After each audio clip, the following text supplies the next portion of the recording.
There's one account the IRS lets you win on 3 separate times, and most people use it as a glorified medical piggy bank. They let a little cash trickle in, swipe a card at the pharmacy, and never think about it again. Which is a quiet tragedy, because the HSA might be the single best investing account you're not using. Here's the thing nobody explains. Every other account makes you pick your poison.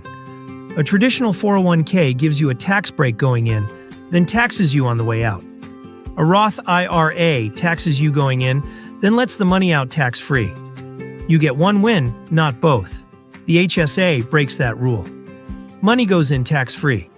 It grows tax-free, and when you spend it on what it's meant for, it comes out tax-free. In, growth, out, 3 breaks, 0 compromises. There is no other account in the entire tax code that does all 3. So by the end of this video, you'll understand exactly why it's so powerful, who can actually use one, and the one quiet move that turns this medical account into a stealth retirement engine. No jargon left unexplained, just the mechanics. So what even is an HSA? It stands for Health Savings Account, and the first thing to know is that you can't just open one on a whim. There's a gate. To qualify, you have to be covered by a specific kind of health insurance called a high-deductible health plan, an HDHP. That's a plan with lower monthly premiums, but a higher deductible, meaning you pay more out of pocket before insurance fully kicks in. The trade-off is simple. You pay less every month, and in exchange you take on more of the early costs yourself. If you've got that kind of plan, you've got the key that unlocks the HSA. If you don't, you simply can't open one yet.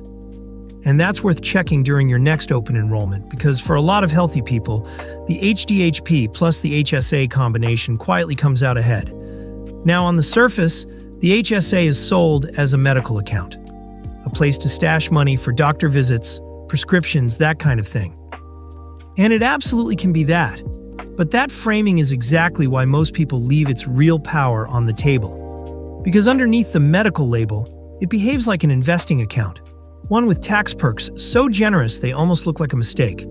The HDHP is just the doorway. What's on the other side is the part nobody talks about. Let's walk through the 3 tax wins one at a time, because each one matters. Here's the first. Money goes in tax-free. When you contribute to your HSA, that money is pre-tax. It comes out before the IRS takes its cut, which means it lowers your taxable income for the year. This works just like a traditional 401k. The more you put in, the smaller the slice of your paycheck that gets taxed. Picture it simply. Your income comes in. A portion gets routed into your HSA before taxes are calculated. So your taxable income drops, and your tax bill shrinks right along with it. You're funding a future expense and trimming this year's taxes in the same move. And if you contribute straight from your paycheck, it's even more efficient. That money can dodge payroll taxes too, which most other accounts don't let you do. That's already a solid deal. It's the same upfront break a retirement account gives you, but with most accounts, that's the only break you get. The government lets you off the hook on the way in, then waits to tax you later. The HSA is different. This is just win number 1 of 3. The next 2 are where it pulls away from everything else. Now the second win. And this is the one almost everyone misses. The money inside an HSA grows tax-free. But here's the catch, and it's a big one. That only happens if you actually invest it. Most people don't. They let their HSA sit as plain cash, earning basically nothing, slowly losing ground to inflation. They're holding a powerful tool and using it like a checking account. The move is to invest the balance, usually in something simple, like a broad index fund, just like you would in any other long-term account. Once it's invested, every dollar of growth, every gain, every dividend, compounds completely untouched by taxes. Year after year, with no tax drag pulling it back. And that tax drag is sneakier than it sounds. In a regular taxable account, the IRS takes a bite of your gains along the way. And that bite isn't just lost money, it's lost compounding on that money, forever. 2 accounts can earn the exact same return, but the HSA pulls ahead and keeps stretching the lead, purely because nothing is being skimmed off the top. Same market, same fund. The only difference is the tax. So don't hoard cash. Invest it and let it run. Here's the third win, and the one that completes the set. Qualified medical withdrawals come out tax-free. Spend your HSA money on a qualified medical cost. A doctor's bill, a prescription, dental work, vision, and a surprisingly long list of other things.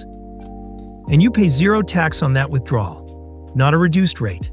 Zero. Stack that on top of the first two. And look at what you've got. Tax-free going in. Tax-free growth the entire time it sits there. And tax-free coming out. In, grow out, 3 green checks in a row. This is the rare triple tax advantage, and it's worth pausing on, because nothing else in the tax code offers all three. A traditional 401k taxes you on the way out. A Roth IRA taxed you on the way in. Every other account makes you give something back somewhere. The HSA is the only one that lets you keep all of it, provided you use it the way it's designed.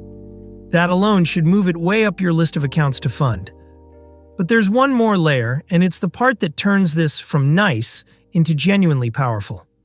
Here's the move that separates people who merely have an HSA from people who truly use one. Counterintuitive at first, but stay with me.